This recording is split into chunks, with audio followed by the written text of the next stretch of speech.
The Middle East Institute at Georgia State University presents Arabic Grammar Unpacked.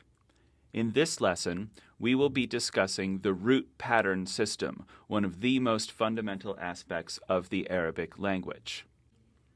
There are 7 goals to this lesson. Number 1, to find the jidr or root of words from a jidr salim or sound root, a concept we will explain momentarily. Number 2, to find the wazn or pattern of words. Number 3, to use the dummy root fa, ayn, lam to name patterns. Number 4, to understand the meanings of 4 patterns, maf'al, fa'il, fa'il, and maf'ul. Number 5, to learn how to look up a sound root in the dictionary. Number 6, to learn how to find words from that root in the dictionary. And number 7, to understand that there are several different types of judur ghair salima, or unsound roots, a concept we will discuss in a later lesson. Before we begin, please obtain the files labeled Terminology and Video Worksheet for this particular lesson, so that you can have them in front of you printed out and use your pencil to follow along with them while you're watching the video. Towards the end of Alif Ba, the book introduces the root pattern system to you, and it does a pretty good job of it. However, most students by this point are so finished with Alif Ba and so eager to get onto the textbook that they don't pay nearly as much attention to this particular lesson as they really ought to. And it's a shame because it's a very important lesson, and knowing it well will really help you understand how to use Arabic correctly and give you a leg up on your Arabic education. It tells you that Arabic words are usually formed from a core of 3 consonants that constitute its basic meaning, which is called the jidr, or root, of the word. Words are formed by putting roots into different awzan, or patterns, or syllable structures. So it gives you this list of 6 adjectives here: jamil, latif, kabir, saghir, tawil, qasir, and lets you figure out for yourself that they all have the same pattern. We call it the fa'il pattern. But they use different letters to form this pattern. So we're going to work with these 6 adjectives as a very easy example of learning how to find the root of a word. If you get out page 1 of the video worksheet, you can see these words reproduced here, with boxes below them with 3 dashes in each box. After I'm done explaining the lesson, pause the video and see if you can find the 3 root letters for each of these words by writing them down in the boxes. And after you've finished, unpause the video. Go ahead and pause and get to work. Great. Now, let's take a look at your work and see how you've done. For jamil, our root is jim, mim, lem. Remember that the fatha and the long vowel ya both belong to the words wazn, or pattern, that tell you it's an adjective. Jamil means beautiful. Latif means nice or agreeable, and its root is lam, ta, fa. Kabir means big, or when referring to people, old, and its root is kaf, ba, ra. Saghir means small, or when referring to people, young, and its root is sod, ghain, ra. Tawil can mean tall or long, and its root is ta, waw, lam. Qasir can mean short, and its root is qaf, sad, ra. This is pretty easy, but they get a lot trickier than this. So congratulate yourself for doing well on this one, and now get out the terminology worksheet and write down the word jidr. Jidr, its plural is judur, means root. It literally means root, as in the root of a tree or the root of an equation. The jidr is the root of an Arabic word. Most judur have 3 letters. There are a lot of examples of words that don't, but they typically come from other languages. The letter alif cannot be part of a jidr. But the hemza, the glottal stop, the uh-oh, can. This is often confusing for first-year students, and it's a good thing to memorize right now so you don't get caught up in it. And words that share the same jidr generally have a similar meaning. So all of the words with jim, mim, lem, for example, as their jidr are going to have something to do with beauty or being pretty. All of the words that have sod, ghain, ra as their root, for example, are going to have something to do with being small. There are a lot of exceptions. They mostly come from old poetry. But for here and now, you can understand that words that have the same jidr usually have a similar meaning.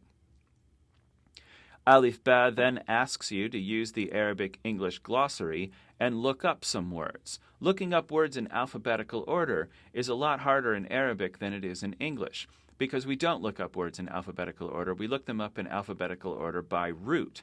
So if you have a word like mabsut here, mabsut looks like it begins with mim, which it does, but its root begins with ba, and that's where you're going to find it in the dictionary.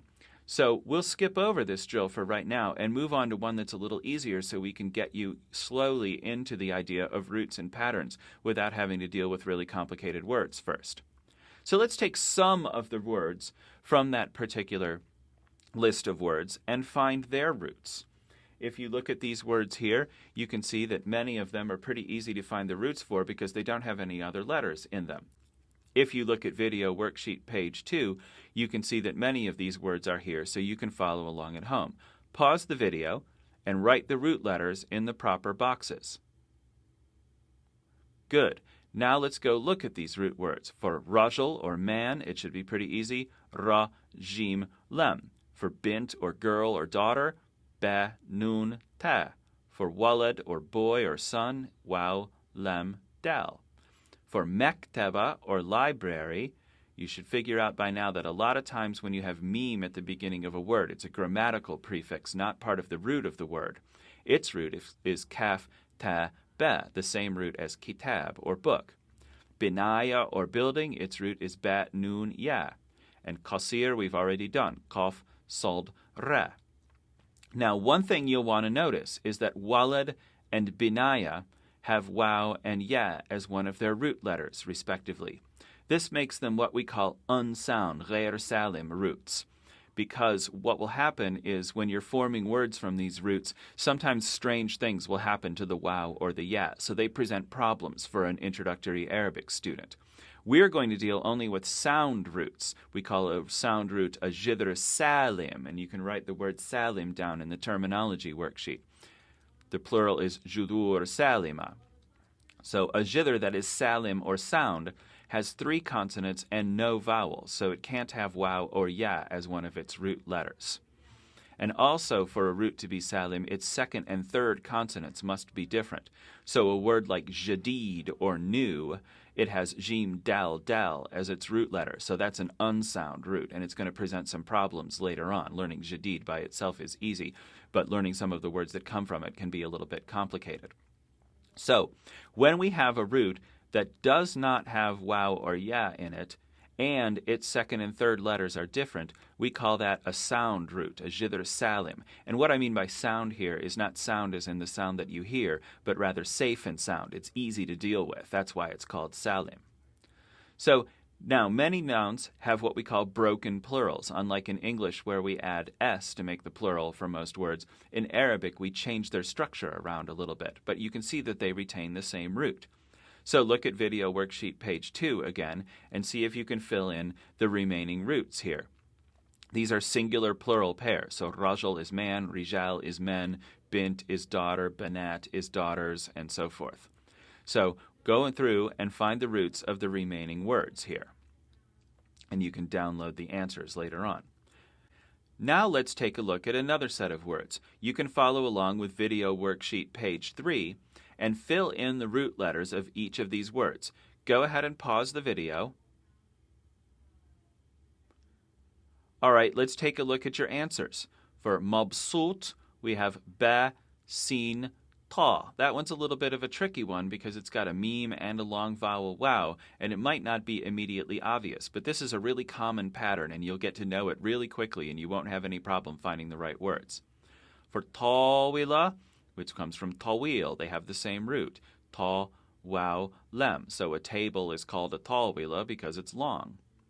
Talib, we have ta, lem, ba. Ta, lem, ba means to request something. So if you're a talib, a student, you're really a requester of knowledge. Now look at the next word, wasi. It has a completely different jidr, in this case waw, sin, ayn, but it and talib have the same wazn or pattern. You can hear them. Talib, wasi. Akid, which means certain. We have hamza, kaf, dal. This one might be a little tricky because you almost want to say alif. But remember, alif cannot be a root letter, but hamza can. So here we have hamza, kaf, dal. Tafaddal, we have fa, dod, lam, which means to prefer something. So when you say tafaddal to somebody, you're giving them preference. Temreen might be a little confusing for you too, but you'll find out later it's a very common pattern and it's very easy to extract the root from it. Mim, ra, nun in this case. Makteb, like makteba, comes from the kaf, ta, ba root, like kitab, and all of those words have something to do with writing. Su'al, or question, here we have again a case where the hamza is the root letter. Sin, hamza, lem. This one you might have picked wow because the hamza is sitting on top of a wow. But in this case, the wow is merely the seat or chair for the hamza, and the root letter here is hamza. Mumkin, or possible, the meme at the beginning is often, but not always, a grammatical prefix, and in this case we have two memes anyway, so it's meme, kaf, nun, to be possible. So these can get a little tricky, but for the most part it's fairly straightforward to find the root of a jidr salim, or sound root. It gets trickier when wow or ya become the root letters, but we're not going to deal with those much today. So let's go back to the adjectives we saw in alif ba. Again, all of these words have different judur, or roots, but they all have the same wazn, or pattern. Jamil, latif, kabir, saghir. You can hear the cadence of the word. It's very easy to pick up. In Arabic, we say that the word jamil, and in fact all the other words here as well, have the pattern called fa'il. Why is it called fa'il? We'll get to that in just a second. But fa'il is the name of its wazn, or pattern. You can use the terminology worksheet here to write down the word wazn, and its plural, awzan. The wazn is the pattern of an Arabic word. The word wazn does not mean pattern. It means the kind of weight you put on a scale, a balance scale, in a marketplace. But for our purposes, we'll say it means pattern. The wazn is the pattern of vowels and consonants around the jidr letters. And words that share the same wazn generally have a similar function. So in this case, all of these words are adjectives. They serve to describe things, and that's why they have the same wazn. They have different judur, or different roots, because they have different meanings, but they have the same function, which is why they have the same wazn. This is a little difficult for English speakers to wrap their heads around, but a few examples will help you understand it a lot more clearly. Let's take a look at these patterns. We have jamil and latif. And we know that these two words have the same wazn, or pattern, because they have the same cadence, even though they have different judur, or roots. So we say that jamil has the wazn fa'il, and so does latif, because they both have the same wazn. They both have the same pattern. Look at talib. Pause the video and see if you can figure out its pattern. And its pattern is fa'il, where we've used fa, ein, lem to represent the root consonants of the word. This is something that English speakers find very tricky, but it's really not all that difficult once you get used to it. Now look at katib. You can see here that talib and katib have the same wazn, or pattern, even though they have different judur. So katib is going to have the fa'il pattern as well. Moving on, we look at matlub. You can see that talib and matlub have the same jidr, ta, lam, ba, which means to request. But here they have different awzan, or patterns. In this case, we call this pattern maf'ul, because the meme and the fatha at the beginning belong to the wazn, not the jidr. So does the long vowel. You can see that matlub and maktub have different judur, different roots, but the same pattern. Its name is maf'ul as well. So we have the dummy root, fa, ein, lam.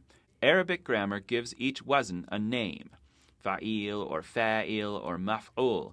And to find the name, substitute in the dummy root, fa, ein, lam, for the word's root. So talib and katib, for example, both have the same wazn or pattern. We substitute in fa, ein, lam for their different judur, and we get fa'il. And so the name of the wazn for jamil and latif is wazn fa'il, for example, the fa'il pattern. The reason we use fa ein lem as the dummy root is because fa ein lem means to do something, and then grammarians many hundreds of years ago settled on it as the dummy root for naming the patterns in Arabic. This goes back to when people were converting to Islam in great numbers and learning the Quran, and they didn't know Arabic. And so grammarians came up with the names in this system to make it easier for other people to learn. Hopefully it will make it easier for you to learn as well. So let's take a look at the patterns of these particular words. If you follow along on video worksheet page 4, you will be able to fill in both the jither and the wazn, the root and the pattern for each word.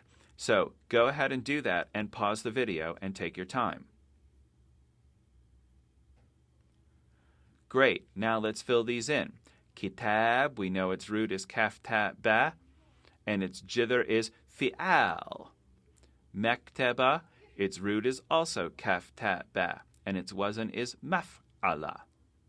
Sahib, or friend, its root is sod ha ba, and its wazn, or pattern, is fa'il, one of the patterns you've seen before.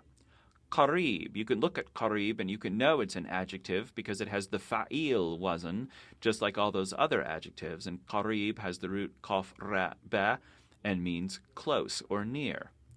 Sahih is also an adjective. It's got the fa'il pattern as well, and its root is sod ha ha. So if you remember your rules from before, this word has the same second and third consonant, ha in this case, which makes it a judur ghair salim, or unsound root. So sometimes it's going to present problems when it forms words. Kalb, or dog, is kaf lam ba and has the pattern fa'al, which is a little hard to pronounce for an English speaker, but kalb is quite easy. Sahl, or easy, has the same wazn, fa'al, and its jither, or root, is sin ha lem. Khalsan, which means worn out or exhausted, it has the jither kha lam sod, and its wazn is fa'lan. The alif noon at the beginning belongs to the wazn, not to the jither of the word. Jayyid, or good, has the fa'il wazn, and its jither is jim ya dal. That makes it an unsound root because it has a ya as one of its root letters. Same thing goes for tayyib. It has the same wazn as jayyid, the fa'il wazn, but its root is tal ya ba, also making it an unsound root. Wajib, or assignment or duty or homework, has the fa'il wazn you've seen a bunch of times before, and its root is waw jim ba, which means that it is an unsound root as well, because the waw at the beginning will sometimes present problems. Morid, you can look at it and you can know it's an adjective because it has the fa'il wazn, and it has the root mim ra dod, and morid means sick or ill. So identifying the pattern can be a little bit tricky because there's probably about 35 or 40 different patterns. Some of them are much more common than others. Identifying the root or jither is usually pretty simple when you're not presented with a waw or a ya or a doubled letter as one of your root letters. So let's take a look at the patterns of these. This is video worksheet page 5 you can follow along with. Write down the jither and the wazn for each word after pausing the video. Let's begin and look at the answers. Asir, it has the fa'il pattern, the adjective pattern, and its jither is ayn sold ra. Ghalat, it has the fa'al pattern, and its jither is ghain lam ta. Majmu', there's one of the patterns you've seen before. It has the meme at the beginning and the long vowel waw between the second and third root letters. And its root is jim, meme, ayn, a root you'll see a lot. It means to gather. And its wazn is maf'ul. Lazim, don't be confused by the lem alif character. It's the same as a lot of other words. It has the fa'il pattern like katib or talib. And its jither is lem, zay, meme. Jadid has the adjective wazn, fa'il, and its root is jim, dal, dal, and because the second and third letters are the same, that counts as a jidr ghair salim, an unsound root, which means it will present problems for you. Qalam, or pen, has the fa'al wazn, and its jidr is qaf lam mim. Mushkila, Here we have a fancy wazn. It's the muf'ila wazn, and its jither is sheen, kaf, lam. Jahiz, which means ready or prepared, it has the fa'il wazn you've seen many times before, and its jither is jim, ha, zay. Gharib has the adjective pattern fa'il that you ought to easily recognize by now, and its jither is ghain, ra, ba. Gharib means weird or strange. Shari has the fa'il wazn like katib or lazim or talib, and its root is shin, ra, ain. Jami'a or university comes from the same root as majmu' up on the first row. It has the jither of jim, mim, ain, to gather, and it has the fa'il wazn, only in this case it happens to have ta marbuta on it. The reason it has ta marbuta is because jami' without the ta marbuta was already taken. It meant mosque, and since universities were originally parts of mosques, they just added ta marbuta at the end. Sort of like they added ta marbuta onto maktab to make it mektaba once booksellers came about. Hijab or veil or screen, it has the ha, jim, ba root, and its wazn is fi'al. Again, if you haven't got all of these right away, go back and try them again. You'll have an easier time through the second time. This really isn't very difficult. It's just something that we don't have at all in English, so people don't spend a great deal of time thinking about it. So, if we go back to these patterns that we have the fa'il pattern that we've seen any number of times. Jamil, latif, kabir, saghir, tawil, qasir. They all have the same cadence or pattern, and we call it fa'il. So the wazn fa'il, one of the more common patterns, usually creates adjectives. What its real meaning is something that has had the jither done to it. So something that is jamil, really has been beautified, is the idea behind it. Something that's kabir, has been made large, is the idea behind that one. So wazn fa'il also forms many nouns as well. And in fact, Arabic grammar really thinks of nouns and adjectives as being fundamentally the same thing. So that's why there's a lot of bleed over between the two. Another common pattern that we see all the time is the fa'il pattern. Katib, talib, jahiz, jami', sahib, wajib. They all have the fa'il pattern. And wazn fa'il is one that creates adjectives and nouns. Its real meaning is something or someone that performs the action of the jither. So wazn fa'il is often the doer, or in grammar terms, active participle of its jither.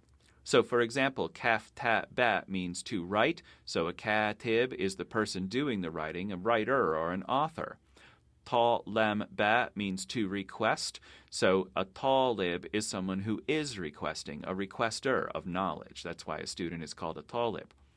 Jahiz, a person who is ready. Jami', a thing that is gathering people. The mosque gathers people on Yom al-Jum'ah, Friday, the day of gathering. Sahib, wajib, they all have this same wazn, and it means the person or object that is performing that particular action, whatever the jither or root happens to be for that word. Here's another common pattern, the maf'ul pattern. So we have maktub, matlub, maqsoor, majmu', mashghul, mabsut, and they all have the same wazn, which is called maf'ul. The maf'ul wazn creates adjectives and nouns, and its real meaning is something that the action of the jither has been done to. So there can be a little bleed over between the fa'il wazn and the maf'ul wazn, because they both have fundamentally the same idea behind them. So kaf, ta, ba means to write. Maktub, something that has been written. We call it the do'i, or in grammar terms, passive participle of its jither. Matlub, something that has been requested. Maqsoor, something that has been shortened or made short. Majmu', something that has been gathered, a collection. Mashghul, something that has been worked on. Mabsut, something that has been made happy. All of these have the same basic concept behind their function. They just have different julur or roots. So, we have the maf'al pattern. So, maktab, markaz, mat'am, madkhal, makhraj, maqbar. You can hear they all have the same cadence, and that cadence is maf'al. So the wazn maf'al creates nouns, and it is the place where the action of the jither happens. So kaf ta ba is to write, mektab is the writing place, the office or the desk. Rakaza means to center or concentrate. So the markaz is the center, the center of the circle, or you can have markaz ariyada, the sports center, the gym. Ta'ain mim means to be tasty. So the mat'am is the place where things are tasty, the restaurant. Dal lem means to enter. So the madkhal is the entrance. Kharajim means to exit. So the makhraj is the exit. Qaf ba-ra means to bury someone. So maqbar is a tomb. So the usual plural for wazan maf'al is wazan mafa'il. So the plural of mektab is makatib. The plural of markaz is marakiz. The plural of matam is mata'im. The plural of madkhal is madakhil. The plural of makhraj is makharij. The plural of maqbar is maqabir. They usually have the same plural, not always, but most of them do, and it's the good thing to guess if you don't know what the plural is. The plural of maf'al is mafa'il. So it should be pretty easy to fill in the roots on this one, because you've seen these words before, and at this point you've got real good at finding roots, especially roots for sound roots, which are very easy to find for the most part. So the qamus is the dictionary. You can write this on the terminology worksheet. Its plural is qawamis, should you ever need that word. The qamus, or dictionary, arranges words by jither in alphabetical order. By jither, that is, not by the alphabetical order of the word. All of the words on top of this slide have a meme at the beginning, but you're not going to find any of those words in the dictionary under meme. You're going to find them under their first root letter. Remember that alif cannot be a root letter, but hamza can. So our order in this case is hamza, ba, ta, tha, jim, ha, kha, and so on and so forth, all the way down to waw and ya. So hamza is the first letter of the alphabet as far as the dictionary is concerned, because alif simply doesn't count. And all words from the same jither or root are in the same entry in the qamus. Let's take a look at using the dictionary. Let's look up the word matam. Let's pretend we don't know what it means. The first thing that we have to do is find its root, which for the maf'al wazan is pretty easy. Its root is ta, ain, mim. And there's only one dictionary you should be using, which is the Green Hans Wehr dictionary. It's the dictionary that every good Arabic student uses and gets heartily sick of by the end of their second or third year of study. So you're going to go to ta, which is about halfway through the alphabet. You're going to find the ta section. You're going to go through that and find ain. And once you find ain, you're going to go through that and you're going to find mim, which will be near the end of that subsection. So we can find the root ta, ain, mim on page 655 of the dictionary. And the first thing that we're going to see is a bunch of verbs: to eat, to taste, to relish, enjoy, savor something. This is because Arabic views the rest of the words in any given jither or root as being fundamentally derived from the root's verb. If we look up close here, we could see eat, enjoy, savor, and then somehow we get inlaying something with ivory. They have a lot of odd little meanings that come from old poetry as well. But for the most part, the words in any given root are going to share the same meaning, especially at the level you're at, where you won't be introduced to a lot of weird words from poetry. If we go back to that page in the dictionary and we look at the words in the column underneath these verbs and in the column on the next page, we can run our finger down them, and sooner or later we will find, oh, look, here's mat'am, and the plural is mata'im, and the mat'am is the place of eating or the restaurant. This is not a difficult thing to do. It just requires you to know your alphabetical order of Arabic letters, which is a good thing to do anyway, and have some skills in staying calm when you see a whole bunch of words that all share the same meaning and finding the right one.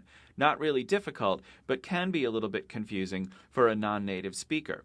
So the drills that go along with this lesson are all about learning to look up words in the dictionary and give you the time to really get used to knowing your alphabetical order, finding roots, and finding words in the dictionary. Let's take a look at another one, maqbar. So its root, as should be pretty easy for you by now, is qaf ba ra, and it's got the maf'al wazn, so it's the place of whatever qaf ba ra happens to be. Let's say you don't know. If you go in the dictionary and you turn all the way to qaf, which is about 2/3 of the way toward the end, and then right near the beginning of the qaf section you'll find ba, And then in the middle of the Qaf Ba section, you'll find the Ra, and you will find that qabara means to bury someone or entomb them. And then if you look a little further below, you can see that the maqbar is the burying place, the tomb, the cemetery, the graveyard. It could mean any of these things. So looking up words in the dictionary isn't fundamentally all that difficult, but it does require a lot of practice. So if you can move on to the drills that are associated with this lesson, you'll have plenty of practice in learning to use your green Hans Ver dictionary to first find the root of a word, second, find that root in the dictionary, and third, look under that root in the dictionary to find the particular word you're looking for. Go off and practice and enjoy yourself learning to use the Arabic dictionary.